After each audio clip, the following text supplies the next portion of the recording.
Good morning mga kaharot, welcome sa akin channel. Kumusta po kayo ngayon? At araw nga ng Disyembre at 13 araw na lang ang ating pagdiriwang sa Kapaskuhan. Ayan, shoutout po sa lahat. At sa araw na ito ang aking video na ipakikita sa inyo ay dito pa rin sa construction at may pagbabagong konti. Nagkaroon na po kami at nagumpisa na kami ng roof slab dito sa aming utility building. At ito guys, ipakikita ko sa inyo ito.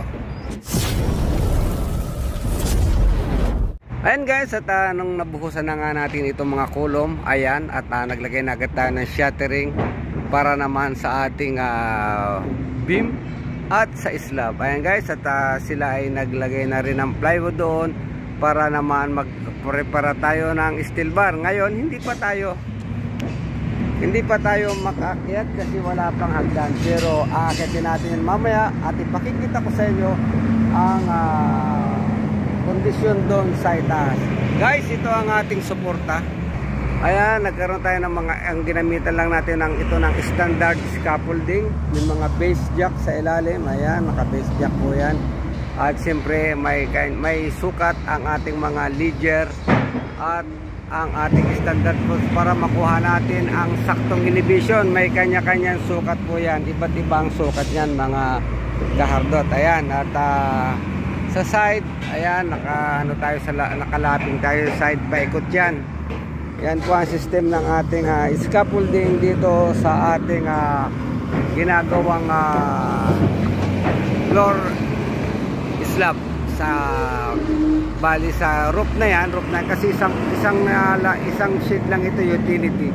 Kaya yan ang ating pinaka roof slab dyan sa taas. Ayan, ay pakikita ko sa inyo sa taas pag-akyat ko doon. Ayan, siyempre at ito nga dapat ang ng scaffolding ay depende sa sukat sa taas at saktong elevation ng ating bottom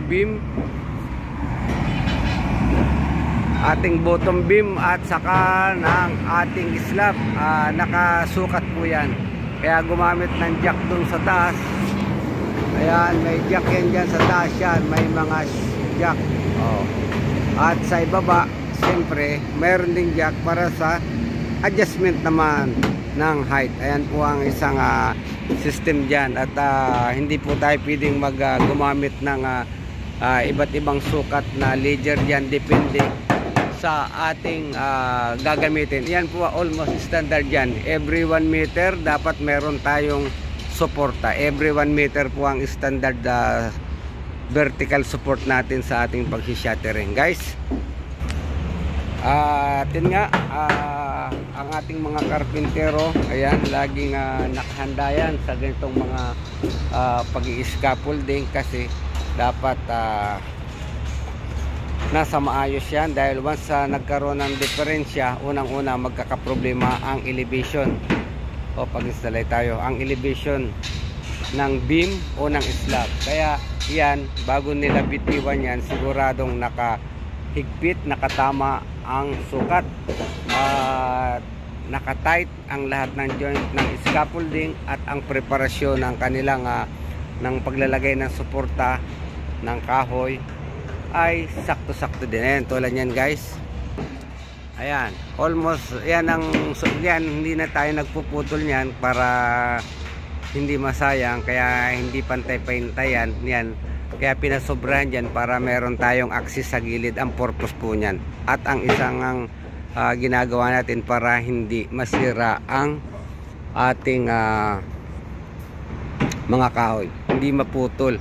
At yan muna guys ang pasilip ko sa inyo, ang scaffolding dito sa ating ginagawang shuttering para sa ating first floor roof, sa roof slab natin. Ayan guys, may aakit tayo dun sa taas at pasilip ko rin sa inyo yung mga kolom na binuhusan natin kahapon, pero hindi pa naman natin pwedeng lagyan ng tanggalan ng shuttering yan, kaya ganyan muna yan, lalagyan, binabawasan lang ng mga suporta yan, pero ang shuttering book at least 24 hours. Ayan guys, andito na sila. Ayan, naglagay na rito ng mayroon ditong beam sa gitna, hanging beam. Ayan na ang ating scaffolding support. At hanggang doon ang binuhusan nating kulong. Kaya ang ating mga karpintero ngayon ay magiging busy sila, mga kahardot. Busy sila, araw-araw busy yan. Paspasan ang trabaho, pok-pok dito, buhos doon. Yan ang buhay construction, mga kahardot. Kaya naman ang ating mga tao talagang pagod yan, pagod sa buong maghapon. Buti ngayon, mga kahardot, at medyo napaka malamig na ang klima, nagbago na ang klima. Kaya hindi masyadong hirap ang ating mga tao sa pagtatrabaho. Maginhawa sila. Kasi pagka malamig, siyempre, obligadong kumilos ka ng kumilos para ikaw ay pagpawisan. Ganon ang sistema. Kaya masisipag, pagka taglamig, masisipag. Pero pagka sobrang lamig naman, mahirap din kumilos. Pero kaya gano'n lang, balance lang siyempre. Alam naman natin ang sitwasyon. Kaya na. At ang ating mga binuhusan na kahapon, bali yung mga shoring jack lang ang ating inaalis dyan. Pero yung balot niya hindi pa. Para hindi magkaroon ng problema sa ating kung mawawala man sa hulog. Ayan guys. At yan nga mga kahardot, ayan, yun, talaga ng mga natusukan agad ng ereksyon doon ng kulong. Ayan, kaya halos magkasabay, magkasunod ang bakal ng pagtatayo at ang ating kulong. At ito ang ating mga nabuhusang kahapon. What is Spider, your safety belt? Ano dyan? Ada safety belt na heavy. Mapi paida. Ha? Mapi paida. Mapi uncle, paida mapi. Ay. Ay, wala si Wahid Rakip. Only Wahid. Aywa. Bas. That is for your life. Oh, then I will make picture. Very good looking. But you mapi gloves.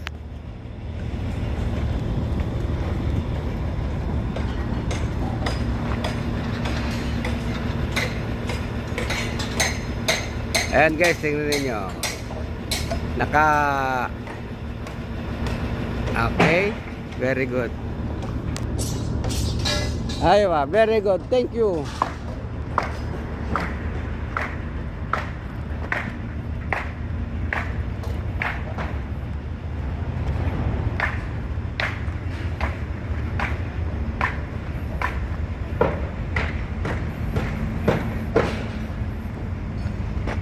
Mustafa! Oh, Mustafa! Sila mabi? Okay. Bukra. Okay. Ayan, pinapalagyan natin kahardot ng hagdan. At wala tayong mahag-akita na hagdan sa taas. Ayan. At andito naman tayo sa ating mga kulong na bubuusan. At pina-check natin guys. Tingnan nyo guys, mula dito hanggang doon. Ayan, at meron tayong 30 grids or 30 columns na bubuhusan sa 10 grid line. Ayan, hanggang ngayon nag-check pa rin tayo ang ating consultant. Ayan, para sa line dori. Ayan guys, sinicheck nila. Ganun po tayo para masigurado natin ang plumbedness ng nakahulog ang ating kulong. And guys, at bukas nga may buhos ulit tayo. Yan ang ating preparasyon dito sa ating bubuhusan mga kahardot. At yan hanggang doon lahat ang X and Y check, saka ang verticality ay ating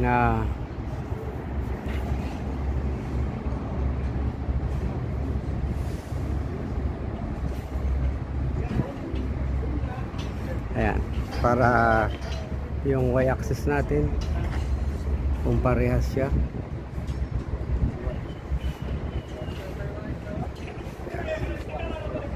Ang ating consultant si Engineer Abdulaziz Saudi.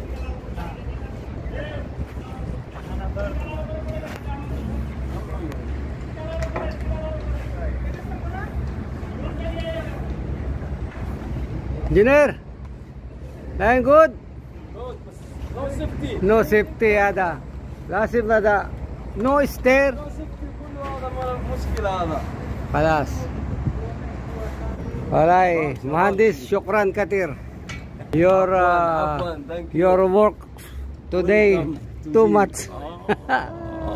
The engineer Abdulaziz, okay. How are you? Mashallah, let's go. Alhamdulillah. At yun mga kato, maraming salamat po sa inyong panonood. Ito po ang aking video ngayon at tungkol nga po ito sa scaffolding, suporta sa ating slab at nagkaroon na po tayo ng naglagay na rin po nga tayo ng plywood sa slab para naman sumunod ang ating mga bakal. Yun lamang po at maraming salamat mga kahardot dito sa inyong panonood. At kung mayroon po kayong comment po, just comment down below at para po may share ko naman ang aking iba pang opinion. Maraming salamat po at hanggang dito na lamang ito.